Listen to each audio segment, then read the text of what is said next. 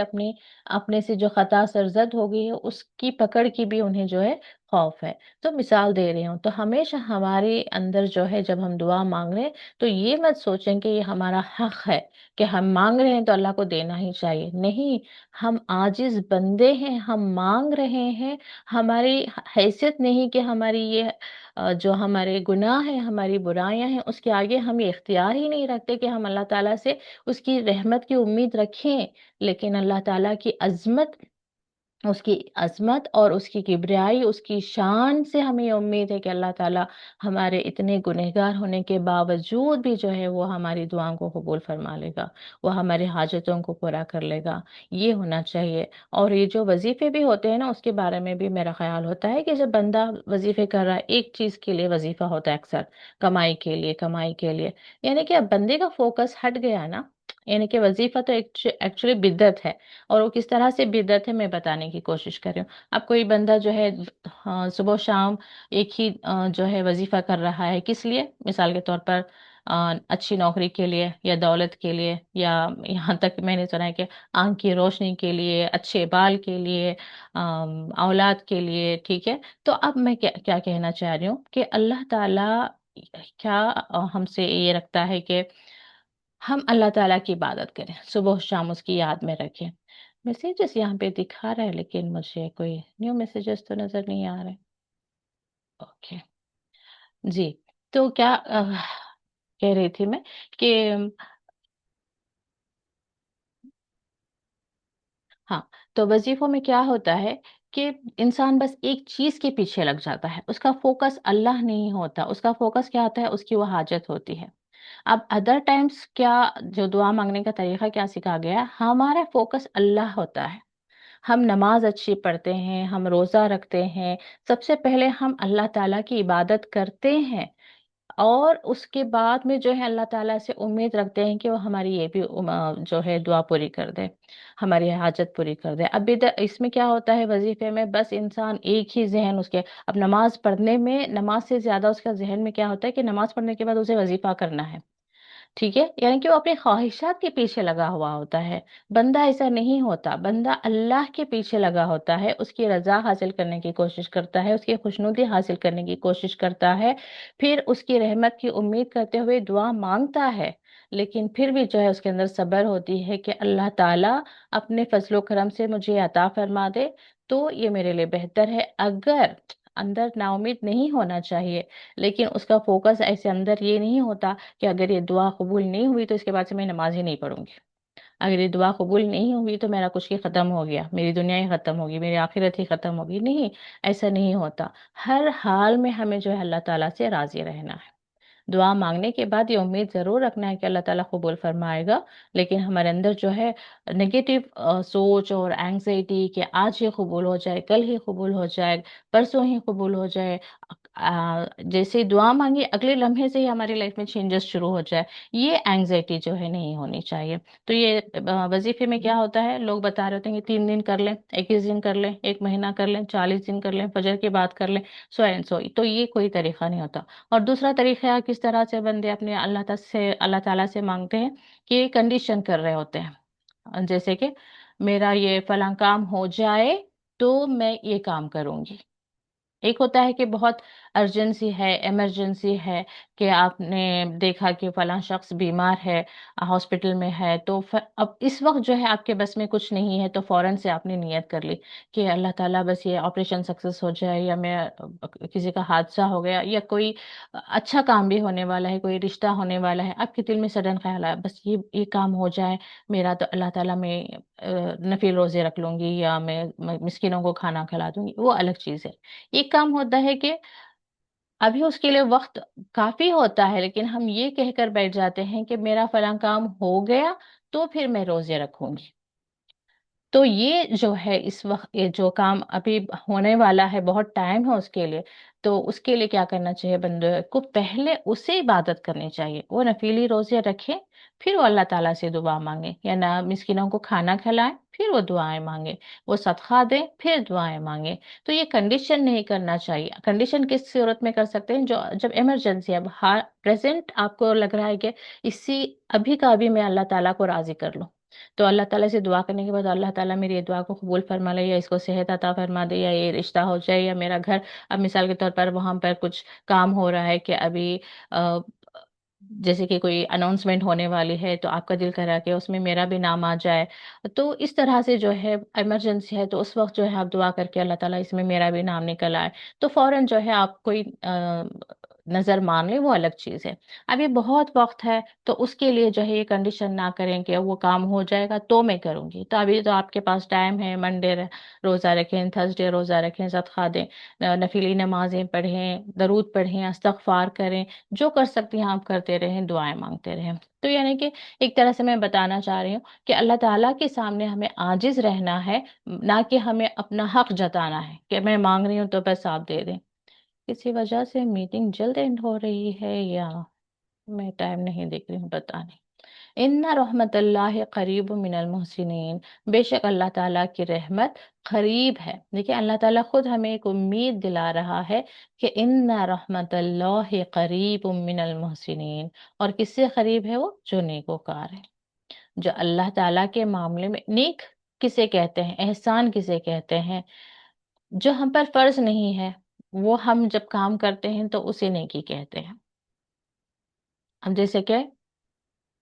فرض نماز تو فرض ہے، ہمیں ادا کرنا ہی کرنا ہے، جیسے ظہر کی نماز کو آپ لے لیں، 4 رکعت فرض ہے، اسے تو ادا کرنا ہی کرنا ہے۔ جب ہم اپنے دل سے ظہر کے 4 رکعت فرض سے پہلے 4 رکعت سنتیں پڑھتے ہیں، پھر اس کے بعد 2 رکعت سنتیں، 2 رکعت نفل جو بھی کر رہے ہیں، پھر وہ احسان کے اس میں آ جائے گا۔ ٹھیک ہے؟ اب جیسے کہ زکوٰۃ ہے، زکوٰۃ فرض ہے ہم پر، اتنا ہمیں دینا ہی دینا ہے، تو وہ فرض ہے ہم پر۔ اب اس کے علاوہ جب ہم اپنی خوشی سے صدقہ خیرات کر رہے ہیں، تو پھر وہ نیکی میں آ جائے گا، پھر وہ احسان میں آ جائے گا۔ تو اس طرح سے ہر چیز، جیسے ایون نفلی روزے بھی ہیں، یا لوگوں کے ساتھ معاملے ہیں، احسان ہم اللہ تعالیٰ کی عبادت میں بھی جب ہمارے اوپر جو فرض ہے اس سے بڑھ کر جب کرتے ہیں، تو بھی وہ ہم انشاءاللہ محسنین میں آئیں گے، یا بندوں کے معاملات میں بھی جب ہم ان کے حق سے زیادہ انہیں دیتے ہیں، ان کے ساتھ ان کے حق سے زیادہ ہم ان کے لیے اچھا کرتے ہیں، تو جو ہے ہم محسنین میں آئیں گے۔ تو اس طرح سے اللہ تعالیٰ یہاں پر امید کیا دلا رہے ہیں کہ جو بھی اللہ تعالیٰ کی خوشنودی کے لیے کوششیں کرتا ہے، اللہ تعالیٰ کی رحمت اسے جو ہے بہت قریب ہوتی ہے۔ ان رحمت اللہ قریب من المحسنین، بہت اچھی آیت ہے، اسے پڑھیں، اپنے بچوں کو بھی بتائیں، لکھ کر رکھیں، بار بار اپنے آپ کو ریمائنڈر دیں، ان رحمت اللہ قریب من المحسنین۔ تو رحمت، اللہ کی رحمت سب کی طرف نہیں آئے گی، انہی کی طرف آئے گی جو اللہ تعالیٰ کو راضی کرنے کی کوششیں کرتے رہیں گے۔ جی آپ میں سے کوئی اگلی آیت پڑھیں۔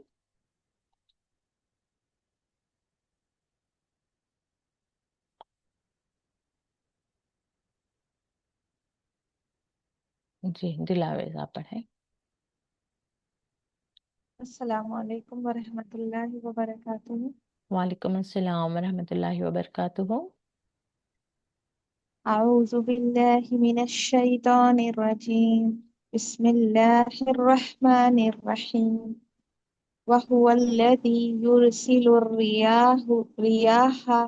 ریاح بشرا بین یدی رحمته حتی اذا اکلت سحابا ثقالا سقناه لبلد ميت فأنزلنا به الماء به فأخرجنا به من كل الثمرات كذلك نخرج الموتى لعلكم تذكرون۔ جی ترجمہ پڑھیں گی؟ اور وہی ہے جو اپنی رحمت بارش سے پہلے ہوائیں بطور خوشخبری بھیجتا ہے، یہاں تک کہ جب وہ بھاری بادل اٹھا لائے تو ہم نے انہیں کسی مردہ شہر کی طرف ہانک دیا، پھر اس سے پانی اتارا، برسایا، پھر ہم نے نکالے اس سے ہر قسم کے پھل، اسی طرح ہم مردوں کو نکالیں گے تاکہ تم غور کرو۔ جی، جزاک اللہ خیر۔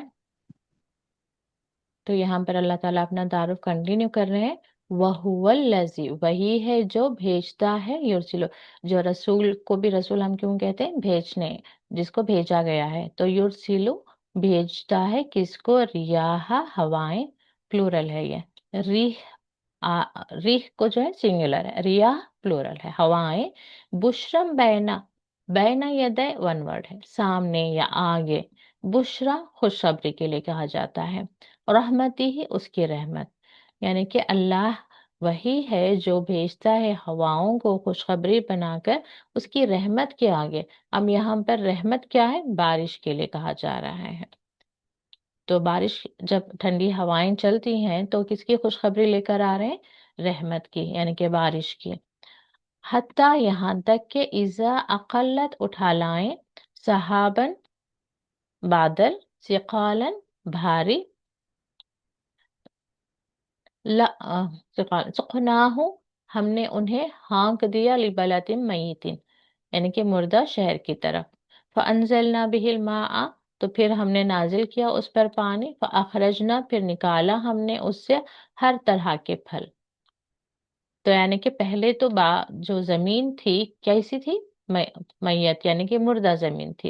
یعنی کہ بنجر زمین تھی۔ تو پھر اللہ تعالیٰ کی رحمت کیسے آئی؟ بارش کی شکل میں آئی، اور جب اس پر بارش ہوئی تو وہی مردہ زمین میں سے ہر طرح کے پیڑ پودے پھل پھول جو ہے نکل آ رہے ہیں۔ کذالک نخرج الموتیٰ، اور اسی طرح سے ہم نکالیں گے مردوں کو، تاکہ، یعنی کہ اب اللہ تعالیٰ نے یہ مثال کیوں دی ہے؟ لعلکم تذکرون، تاکہ تم جو ہے غور کرو۔ ایک تذکرون کا مطلب ایک جو ہے نصیحت حاصل کرنا بھی ہوتا ہے، تاکہ تم نصیحت حاصل کرو۔ یعنی کہ اکثر تو لوگوں کا یہی سوال ہوتا ہے نا کہ کیا اس وقت خصوصاً، یا پھر ابھی بھی جو ایمان نہیں لے کر آئے ہیں، بہت سے ایسے لوگ ہیں، یہ تو ہم ایمان لا چکے ہیں تو ہمارے اندر یہ یقین پختہ ہے کہ آخرت قائم ہوگی، قیامت قائم ہوگی، وہاں پر سوال جواب ہوگا۔ تو لیکن جو دوسرے لوگ ہیں ابھی جو ایمان کی طرف نہیں آئے ہیں، اسلام کے طرف نہیں آئے ہیں، یا اسلام کے بارے میں جب بتایا جاتا ہے کہ یوم الدین کے بارے میں بتایا جاتا ہے، تو ان کے دل میں سوالات آتے ہیں کہ یہ کیوں کر ہو سکتا ہے، کہ اللہ تعالیٰ کیسے ہمیں اٹھا کھڑا کرے گا، اور اس سے پہلے تو کتنی امتیں گزر چکی ہیں، کتنے لوگ جا چکے ہیں، کیا ان کا حساب کتاب قائم ہو گیا، اور پھر دنیا تو ایسے ہی چلتی رہے گی۔ تو کچھ لوگ تو جنم کے بارے میں مانتے ہیں کہ یہاں پر مرے، وہاں پر پھر اور دوسرا جنم لے لیا انہوں نے، اچھے کام کیے ہیں تو اچھے گھر میں پیدا ہو جائیں گے، اچھی شکل میں پیدا ہو جائیں گے، یا برے کام کیے ہوں گے تو جانور کی شکل میں آ جائیں گے، یعنی کہ دنیا بس ایسے ہی چلتی رہے گی، یہ ان کا جو ہے عقیدہ ہے۔ تو اس لیے جو ہے اللہ تعالیٰ یہاں پر مثال کے ذریعے بتا رہے ہیں کہ تمہیں دوبارہ زندہ کرنا میرے لیے کوئی مشکل بات نہیں ہے۔ جیسے دیکھو مردہ زمین پر بارش ہوئی، بارش سے جیسے دوبارہ نکل آئے، بالکل ایسے ہی تم سب کو جو ہے مجھے اسی زمین میں، کیونکہ مرنے کے بعد اسی زمین کے اندر ڈالا جا رہا ہے۔ اگر بیج سے پودا نکل آ سکتا ہے، تو انسان کی جو ریڑھ کی ہڈی ہوتی ہے نا، وہاں پر کہا جاتا ہے کہ ایک ہڈی ایسی ہے جس پر واقعی میں جب آخرت کے دن بارش برسے گی، یعنی کہ قیامت جب آ جائے گی، ہر چیز ختم ہو جائے گی، تو اللہ تعالیٰ کی طرف سے بارش ہوگی، تو پھر اسی ہڈی اور جو ریڑھ کی ہڈی ہے وہاں سے ہی جو ہے دوبارہ پوری زندگی، یعنی کہ پورا جسم اس کا بن کر اس میں جو ہے انسان دوبارہ سے پیدا ہو جائے گا۔ تو یہ اللہ تعالیٰ مثال بار بار دیتے ہیں کہ جیسے ایک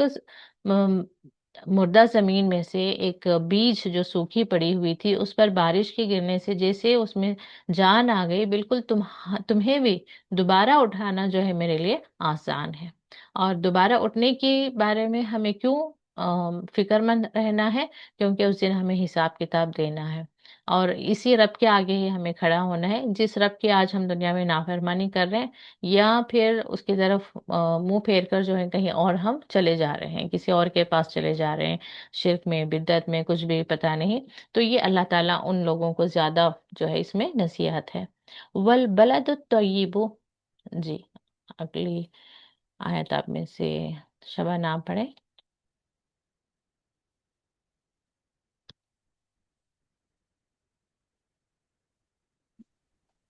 باجی السلام علیکم. وعلیکم السلام ورحمۃ اللہ وبرکاتہ. خیریت سے ہیں؟ جی الحمدللہ.